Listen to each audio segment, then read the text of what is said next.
Who is piloting the UAPs or UFOs constantly seen in our skies? Where are they from?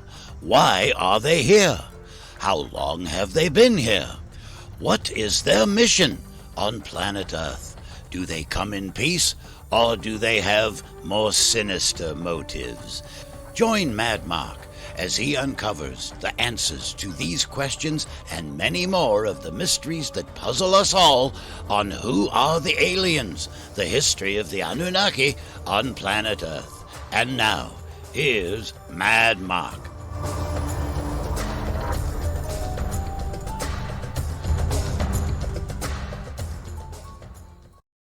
Today's episode, my theory on racism, why it exists and who is responsible for it. Could it be the Anunnaki? Brace yourselves. You are not going to want to miss a second of this one. Hello everyone, and welcome to Who Are the Aliens? The history of the Anunnaki on planet Earth. I'm Mad Mark, and before I begin, just a reminder to please like, share, and comment. It helps so much. I would also like to mention that I have created a new Facebook page for the show. I have put a link in the show description, so go ahead and follow me over there.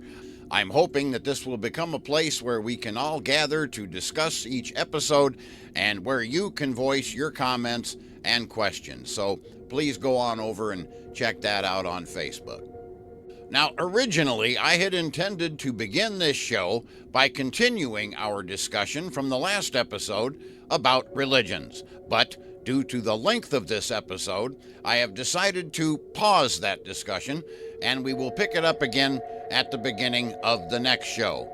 I want to quickly point out that this episode is quite a bit longer than normal, but there are a lot of aspects to this topic, and I didn't want to interrupt the flow of information by breaking it into two shows. But I seriously doubt that you will even notice this increased length of this program, because this is going to be riveting. Okay, I hope you are ready, because we are about to take a wild ride. Racism has always been something that I have had trouble understanding. I have never had a racist bone in my body, and as a matter of fact, I have had many friends from all races at various times in my life. I've always found it fascinating to learn about other people's cultures and customs, so I decided to take a deep dive into this topic to see what I could find out and learn about it, and then share those findings with all of you. But I was not at all ready for what I eventually uncovered. I have been taken down a rabbit hole that there is no turning back from. The further I dug, the more shocking it became. Some of you may not be ready to hear this. I'm not sure I was. I'm still struggling with everything that I uncovered. In fact, at one point, I doubted if I should even share this with all of you. I am certain that I will, at the very least, be called out for some of what I've learned and for the conclusions that I have arrived at after examining all of this. But I have shown before, time and again on this program, that the Anunnaki changed this planet forever from the moment they arrived here. And that applies to us as well, their creations. Every one of us has been touched by them, whether we want to admit it or not, whether we can handle it or not. And the subject of racism is no exception. Whether intentionally or not, they are responsible for that as well. But I ask you to please listen to this all the way to the end, because there are several different aspects to all of this. And you may hear things as I'm setting up all this evidence that might upset you, or you may think that I'm saying that one race of people is better than another, and I most certainly am not saying that. We are all in this journey called life together. Everybody is important, and no race is any better than the other. I am only interested in discovering the truth, but I assure you that if you listen all the way to the end, I will tie everything together, and it'll all make perfect sense. So, if you're ready, let's do this. Now, when I first started this journey, I found nothing all that earth-shattering. Basically, it was mostly what you would expect to find when researching a subject such as this. The ideology of modern racism originated with European colonialism and the slave trade in the 15th and 16th centuries. But this concept of the white race being in some way superior began emerging as early as the 1300s. Now, it is true that the concept of slavery had existed for thousands of years prior to that, but in the ancient world, it was not based on race. Rather, enslaved people usually came from conquered nations and were often from the same ethnic group as their enslavers. But in the modern era, since the 1300s, the system of racial hierarchy placed white Europeans at the top and others, particularly black people, at the bottom in order to somehow justify their exploitation and lack of freedoms. Racism was the ideological driving force behind the Atlantic slave trade. As the demand for labor increased in the U.S. colonies, European colonizers used the concept of race to justify lifelong inherited slavery, making it quite distinct from other earlier forms of enslavement. In the 17th century, laws were codified in America to solidify this system of hereditary slavery and to ensure that children of enslaved people would also remain enslaved. But although slavery had been abolished by the 19th century in America, racism had matured as a formal ideology and spread globally, becoming a major force behind colonial projects and segregationist systems such as apartheid in South Africa and Jim Crow here in the U.S. So, while racism and slavery often go hand in hand, they are also two completely separate entities, with slavery having existed for thousands of years before racism ever reared its ugly head. Well, that's all very interesting, and I must say that it is pretty much exactly what I expected to find. There's nothing really new or earth-shattering in that information, but there's more to this story, much more. Okay, so the first question that popped into my head was, why did certain white Europeans beginning in the 1300s suddenly believe that they were somehow better than other races? One of the things that I stumbled on was the fact that during slavery in America, many of the white slave owners looked upon their slaves as not much more than glorified pets. And then it hit me. That was the statement that sent me down the rabbit hole. Because upon reading that, my mind immediately flashed back to what I read years earlier about the Anunnaki's disdain for humans, how they looked at us as a labor force and as little more than glorified pets. And that got me to thinking. Remember way back on an earlier episode, I talked about how shortly after creating the first humans, each Anunnaki wanted their humans branded so that their humans would look different than the humans owned by other gods? And that fact accounts for why we all look different depending on what region of Earth we are from. It has nothing to do with the weather or the sun or anything else that we have been led to believe. It was all branding. Race was never actually determined by a particular people's proximity to the sun. In other words, people with darker skin originated in Africa because they got more sun there, and white people originated in Europe because they got less sun. These are all lies. It's what they want you to believe. But it is not true, and I can prove it. Let's look at some facts. Here we see a photo of some modern-day white Australians. Now, Australia is one of the top 5 regions of the Earth with the most annual sunlight. Australia was first colonized by the British in 1788. That's 237 years, 7 generations of white people living in one of the warmest and sunniest areas on the planet. And, as far as I can tell, they are not turning black. And you want to talk about Africa? Okay, Let's talk about Africa, South Africa to be specific.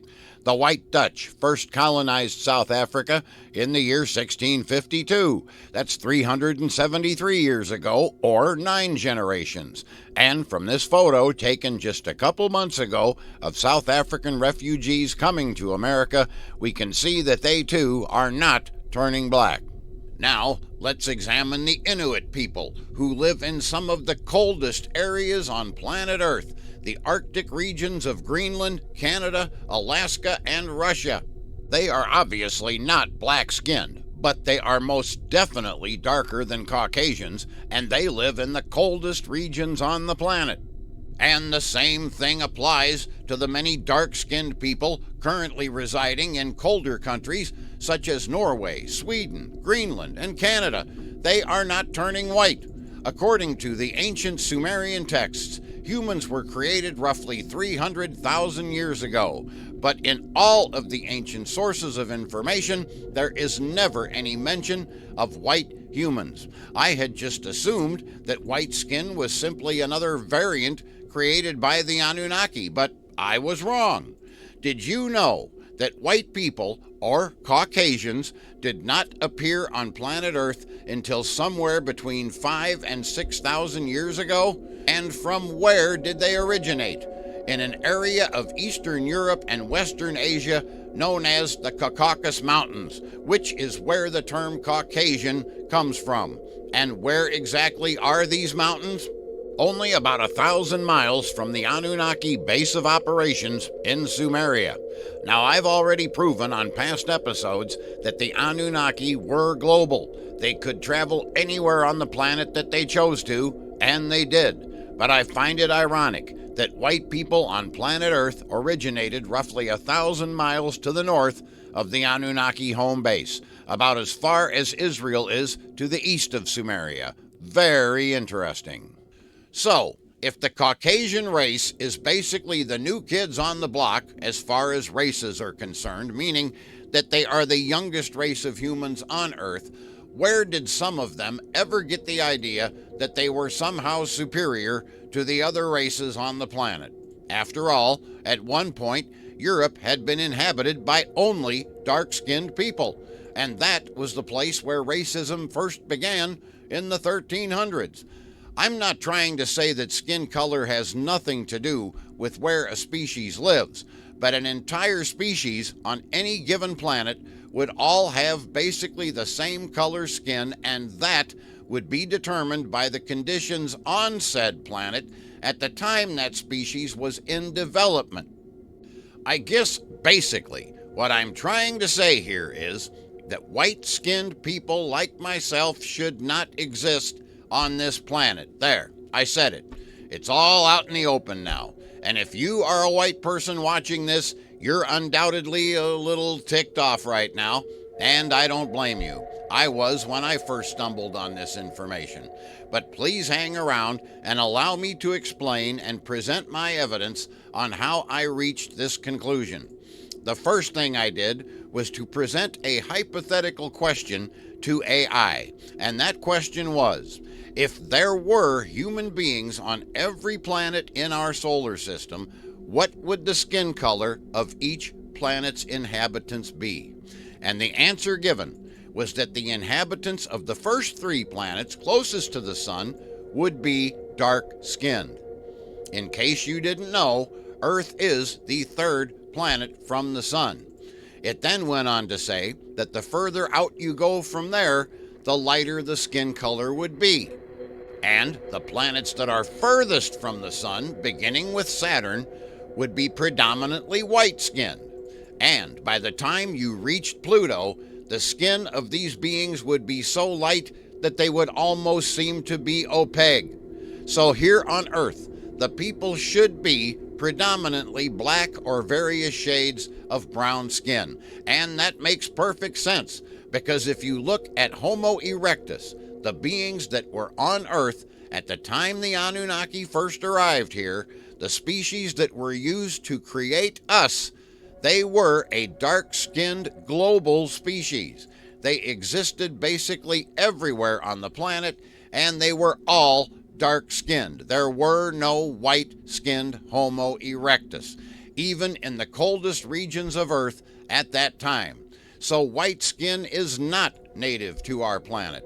More proof of this can be found by examining skin cancer rates among the various races on our planet.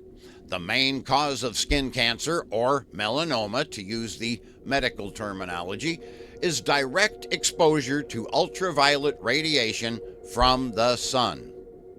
And cases of skin cancer are predominantly higher in white-skinned individuals. Why?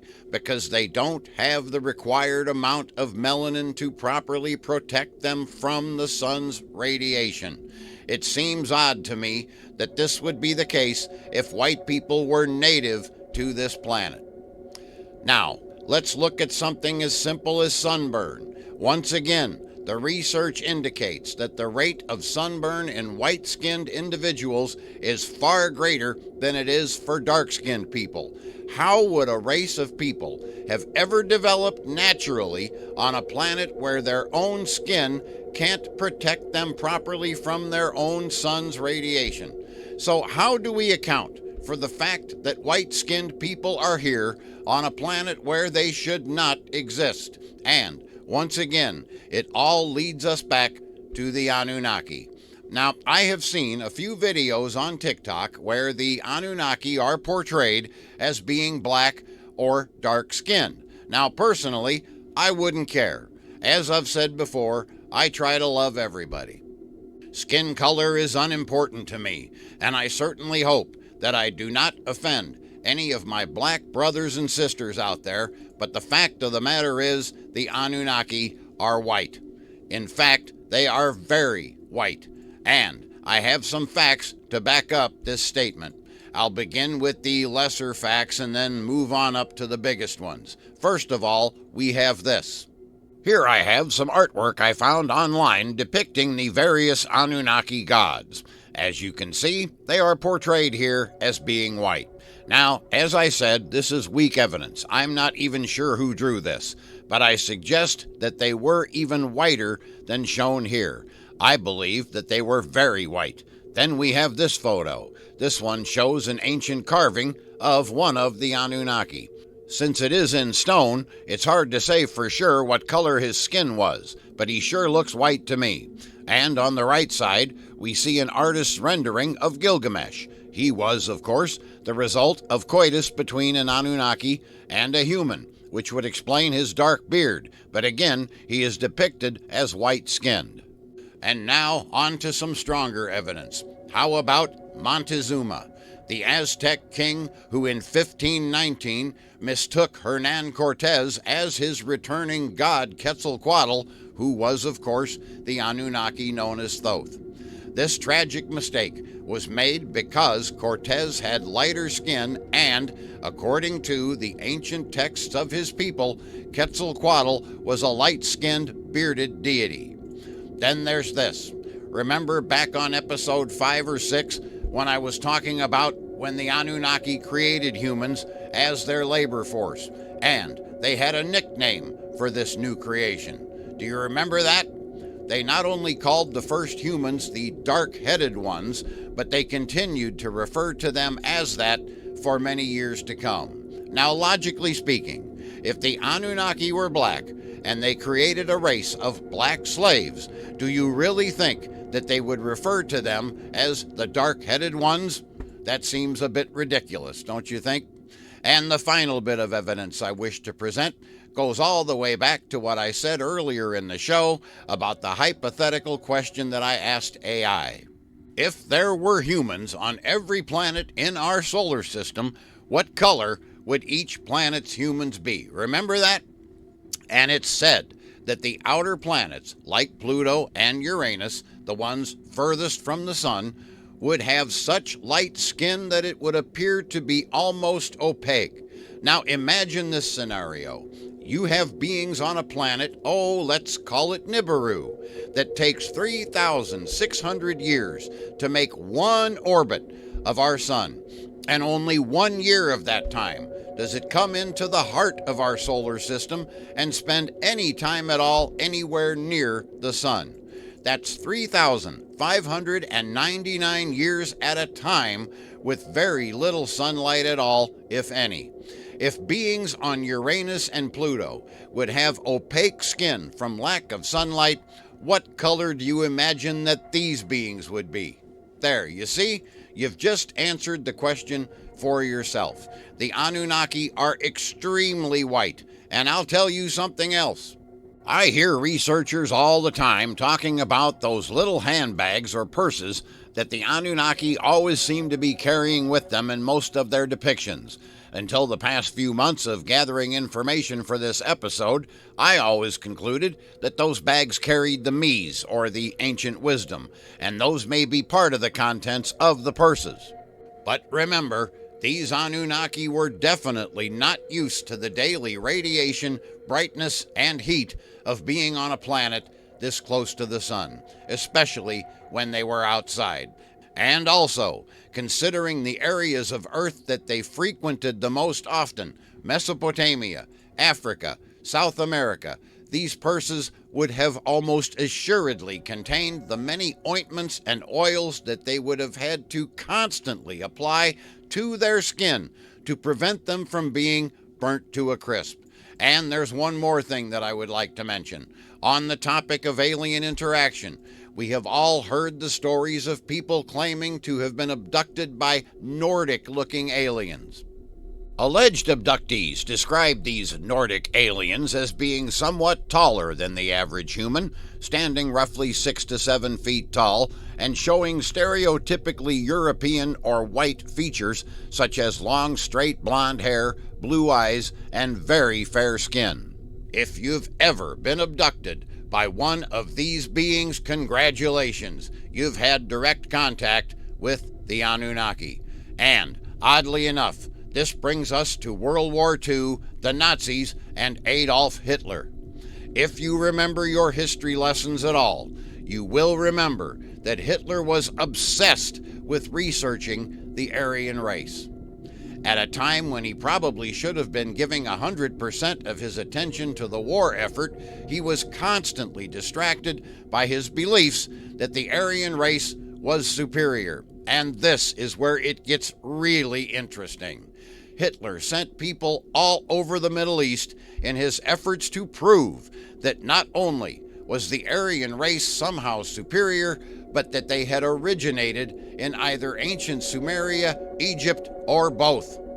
While it's true that Hitler's goal was to use whatever his people uncovered for his own political gain, this man, who had brown hair and brown eyes, believed passionately that there was something special about these Aryans, these people with blonde hair and blue eyes. What he didn't realize was that what he was seeking was, in fact, the Anunnaki. Heinrich Himmler, the Reich leader of the dreaded SS of the Nazi Party and Hitler's right-hand man, believed that a hidden, superior Aryan civilization was responsible for all great human achievements. Again, what we're talking about here is the Anunnaki, and he sought out archaeological evidence throughout the world to prove his theory. One of those places he searched was Iraq, home of ancient Sumer. His driving belief was that the Sumerians and the Babylonians were descendants of a lost Atlantean and/or Nordic race that had eventually declined due to race mixing. This is fascinating because the lost civilization of Atlantis was just another name for the Anunnaki civilization that existed here on Earth before the Great Flood. They obviously did not realize that. Thoth, the son of Enki, often refers to himself in his emerald tablets as Thoth the Atlantean. But this is where these Nazi researchers went wrong. Instead of attempting to prove this Aryan superiority for their own political gain, they should have been attempting to trace the origins of the Aryan race back to its roots, back to the Anunnaki. And this information was available during the time frame of the Nazi rise to power in the 1930s and 40s. Henry Rawlinson had successfully deciphered the ancient Sumerian texts 100 years earlier in the mid-1850s, and they must have been at least familiar with this information because they were right there. They knew that there was a connection between the white race and ancient Sumeria. Perhaps they were so blinded by their need to prove that this Aryan race was somehow superior that they completely missed the connection to its true origins. Or perhaps they actually read about the Anunnaki but didn't believe that it was the truth. They knew that they were onto something, but they didn't have all the pieces of the puzzle. No matter how they tried, they weren't quite able to connect all the dots and tie it all together. But today, thanks to the internet, we can. We have information at our fingertips. Today we can figure this out. If you watch this show, you can figure this out. But what does this term Aryan actually mean? The word originated as a self-designation used by the Proto-Indo-Iranians. So it came from the region originally known as Sumer, and in the ancient Iranian Sanskrit language, it means noble, respectable, and honorable. In fact, the name of the country of Iran means land of the Aryans. The Nazis couldn't see the forest for the trees. They were so focused on trying to prove that these Aryans were somehow superior that they didn't think to answer the question of why. What started it? They got as far as third base, but they couldn't bring it home to the Anunnaki. If they had actually dug just a little bit deeper and read about the things that we have been discussing on this program, they could have easily made the connection, because they would have realized that what the author of the book that they based their entire theory on was voicing the exact same concerns as Enlil had thousands of years earlier. Arthur de Gobineau was a French writer, and his book, An Essay on the Inequality of the Human Races, published in 1853, was one of the foundational texts of the Nazi racism theory. In his book, he stated that civilization was the product of the white race, or, as we now know, the Anunnaki, and that racial decline was caused by intermarriage with supposedly inferior races. Boy, that sure sounds like the words of Enlil to me. Remember back to when we were discussing the events that led up to the Great Flood? Why did Enlil want all of the humans to perish? Because the Anunnaki males were having so much sex with human females that he was afraid of what? That it would dilute the Anunnaki gene pool. But this did not solve the problem, because once the humans repopulated the planet, what happened? The Anunnaki started having sex with humans again. Enki, Marduk, and others that we don't even know the names of. And this time, it wasn't just the male Anunnaki getting in on the act. Oh no. Inanna Ishtar was well known for having sex with every human king that she put into power under her. Hell, they were probably under her, over her, and everywhere in between. Nope, these white Anunnaki simply could not resist the sexuality of these dark-skinned humans. And Enlil's greatest fears came true. But it not only diluted the Anunnaki gene pool with human DNA, oh no, the human gene pool was diluted with Anunnaki DNA as well. Now, as I stated on an earlier episode, we all have Anunnaki DNA inside us. That's how we were created. By mixing Homo erectus DNA with their own, just enough of it to give these new beings the brain power to do the tasks that the Anunnaki needed done. But when the white Anunnaki gene began manifesting in humans, well, I guess those folks got just a little something extra, didn't they? Of course, this is all pretty irrelevant these days. It's been several thousand years since then, and the gene pool has become pretty diluted. I myself am white, but I have, or at least had, brown hair and brown eyes. Not that there aren't still white people with blonde hair and blue eyes, but does that make them something special? Does that mean that they are somehow better than the rest of us? After all this time, probably not. But what if it did? Could blonde-haired, blue-eyed white people be in some way closer to the gods than the rest of us? Let's play a little game and imagine for a moment that that were true. What do we know about the Anunnaki that would make them better than us humans? Well, we know that they have better tech than we do. I mean, they used it to create us, right? But we have to remember that they had a 45 million year head start on us. Remember that from episode 4? Hell, we could now create a new species too if there weren't laws to prevent it. So we can scrap that one. There's really no advantage there. The only bodily advantage that they have over us is, of course, their longevity. As I covered on an earlier episode, they live for thousands of years due to the massive length of time that it takes their planet to make one revolution around the sun.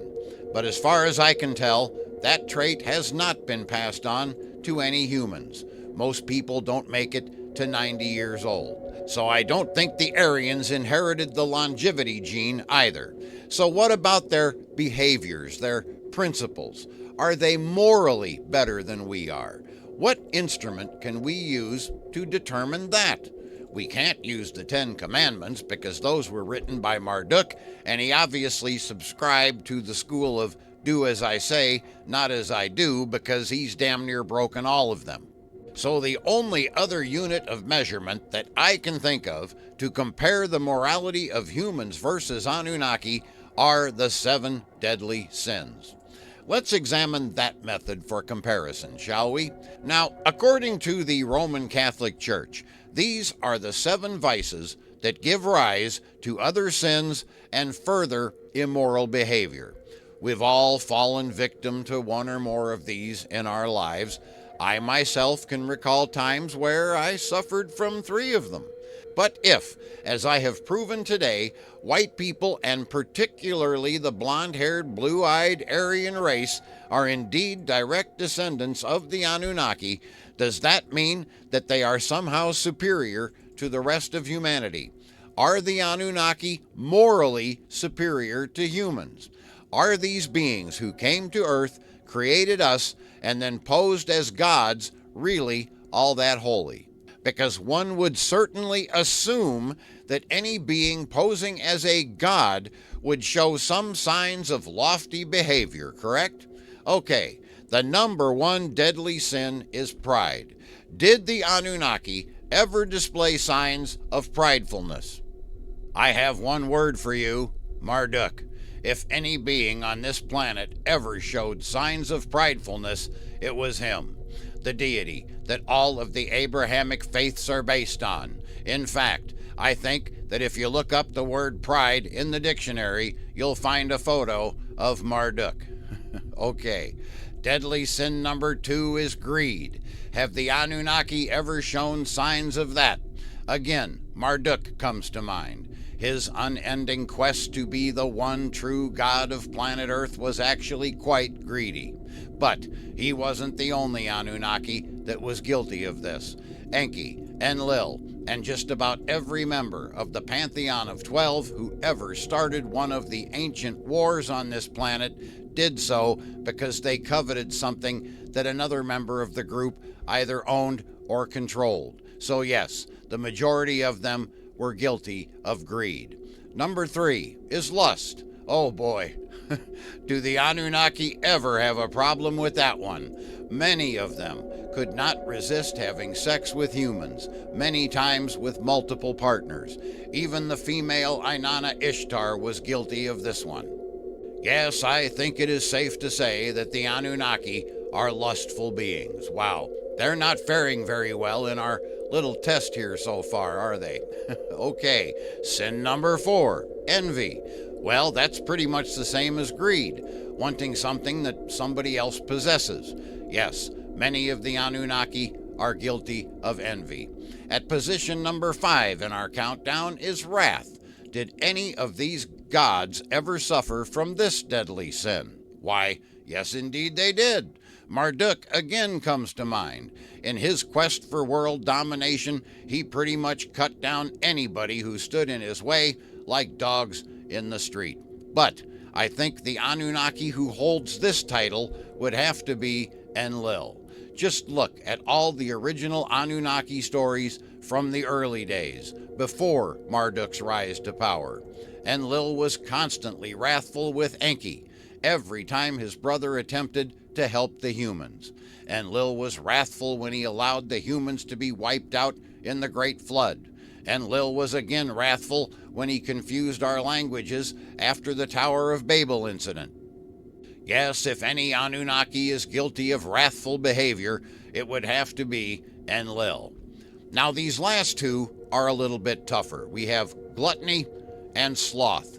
The ancient texts really don't mention much about the Anunnaki's eating habits, but every carving or statue of them always depicts them as being healthy and muscular, so I'm going to give them a pass on that one, because we have no proof of any of them suffering from gluttony. Now, that doesn't mean that none of them did it. It just means that we have no proof of it, so let's be fair here. And sloth, was there ever a time when the Anunnaki appeared to be lazy? I mean, one could argue that when the Igigi revolted in the gold mines after several thousand years of hard labor, and the Pantheon of Twelve's response was to create their own workforce, humans, instead of pitching in and actually doing the work themselves, could be taken as lazy. But most of them were Nibirian royalty, so I'm going to go ahead and make the call in their favor on that one as well.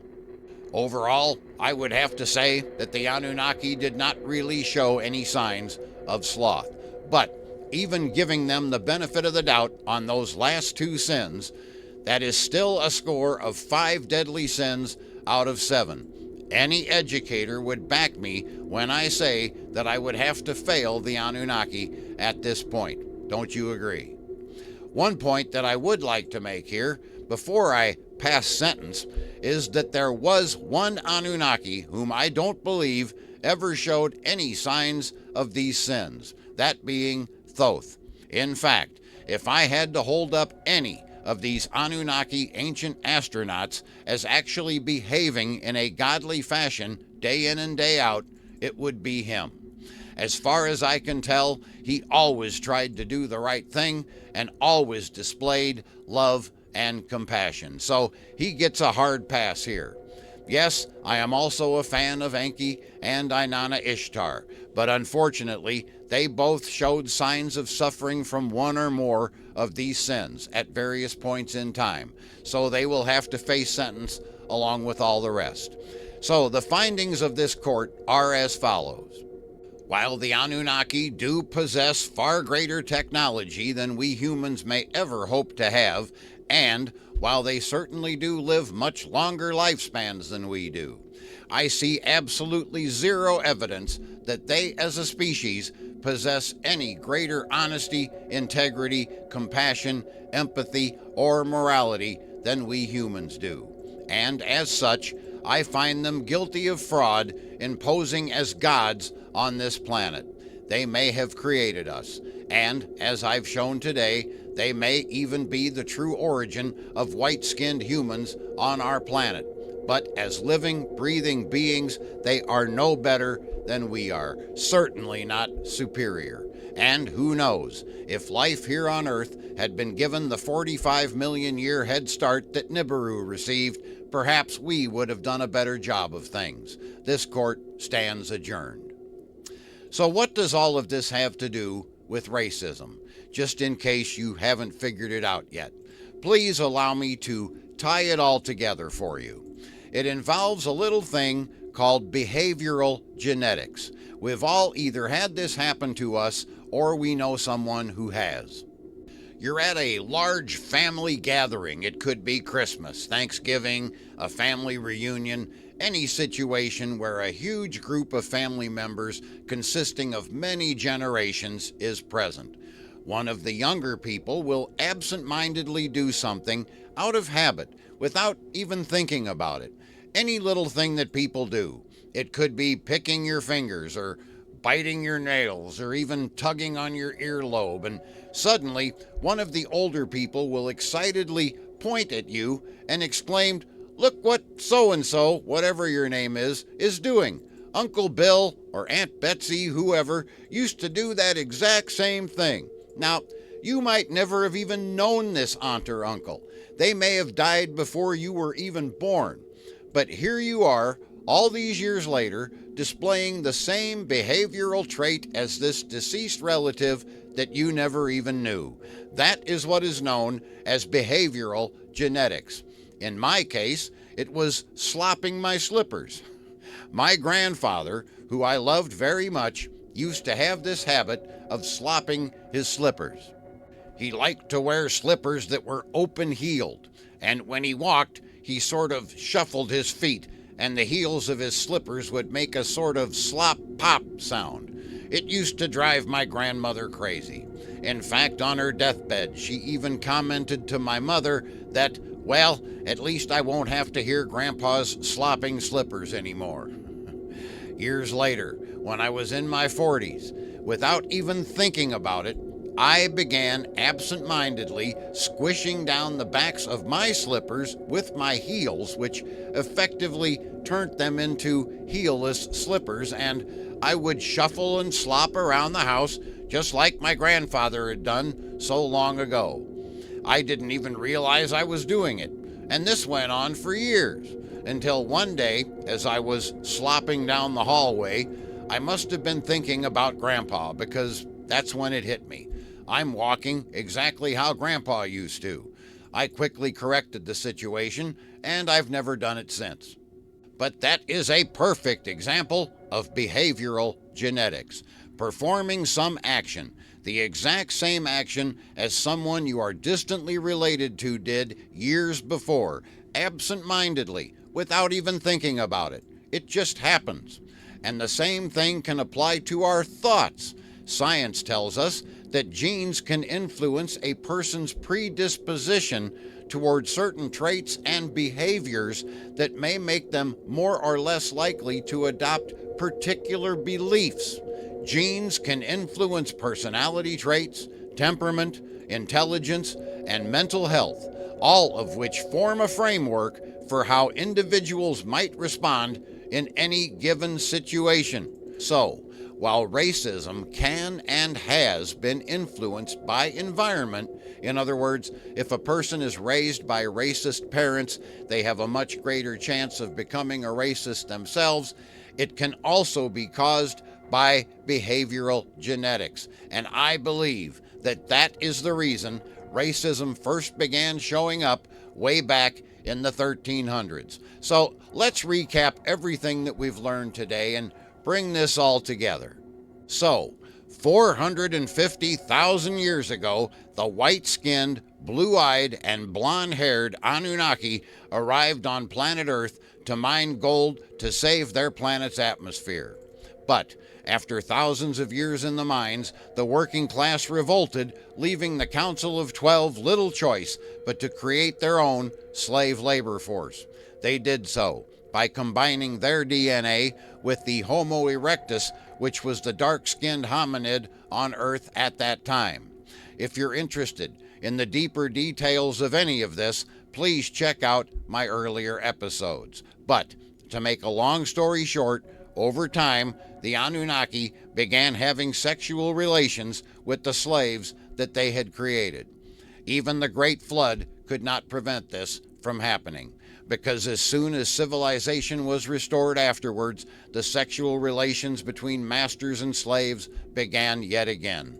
Eventually, this led to the Anunnaki features of white skin, blonde hair, and blue eyes being incorporated into human DNA. And after thousands of years of humanity's skin color being various shades of brown, white-skinned humans began to emerge from the Caucasus Mountain region, roughly 1,000 miles north of Sumer, which had been the Anunnaki's principal base of operations since they first arrived on planet Earth. As the centuries passed, these Caucasians migrated further and further to the north and west, eventually becoming the predominant race on the European continent. And at some point in the 1300s, racism began to emerge. Suddenly, random members of this white-skinned race, the newest race on Earth after thousands of years of dark-skinned humans, began to believe that they were somehow superior to the others. Why? Because, as we've discovered on this episode, something called behavioral genetics. Some small part of them was remembering a time when the white-skinned Anunnaki created the dark-skinned humans and looked upon them as slaves or little more than glorified pets. I'm sure they had no idea where these thoughts and feelings were even coming from. By this time, the Anunnaki gods had retreated into the shadows, forgotten by most, and categorized as myths and legends by the rest. But even though the gods were gone, this suppressed concept of white superiority still remained, and racism was born from it. So where does this leave us in these modern times? As I've said many times on this program, we have to learn from the past if we are to change our future. The Anunnaki may have indirectly created this mess, but it's up to us to fix it. We are all in this together. Much of what happened in the past was out of our control. We can't change that. But the future lies ahead, and it's up to all of us to make it better. We are humanity, all of us together. What was it that Enlil said at the Tower of Babel? Now nothing that they plan to do will be impossible for them. I say we live up to those words, because we have to live up to them. Because divided, we are weak. But if we stand together, we are strong. Everyone and everything was created for a purpose. Do you dare to question the judgment of the universe? It is the creator of all, and it needs all of its components in order to realize its purpose. We are all a part of the universal plan. Otherwise, we wouldn't be here. We are all a part of the all that is, and we are all necessary. We are each a part of the universal consciousness. And as such, we all have universal power. What is important is not what's on the outside of us here. What is truly important is what is on the inside of us in here. Always walk in love towards everyone and everything, because it is all a part of you, and you are a part of it. When you do harm to another, you are harming the universe and therefore harming yourself. And that is where I leave you for this episode. You have quite a lot to digest there, and we have so much more to cover and learn. I'm Mad Mark, and I sincerely hope that you've enjoyed this episode. Please like, share, and comment. It helps so much. And please tell your friends and help spread the word about this show. If you have any questions regarding the content discussed on this program, just message me through madmarktv.com or on any of my social media platforms. Who are the aliens? The history of the Anunnaki on planet Earth is written and produced by me, Mad Mark. Today we've taken another step in our ongoing journey to discover the truth. I promise you that things will get more and more interesting the further we delve into this topic of who are the aliens, the history of the Anunnaki on planet Earth. Bye for now.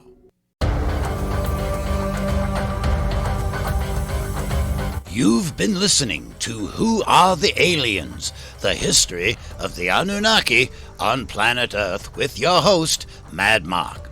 Join us again on our next program when Mad Mark will once again uncover the answers to the mysteries that puzzle mankind.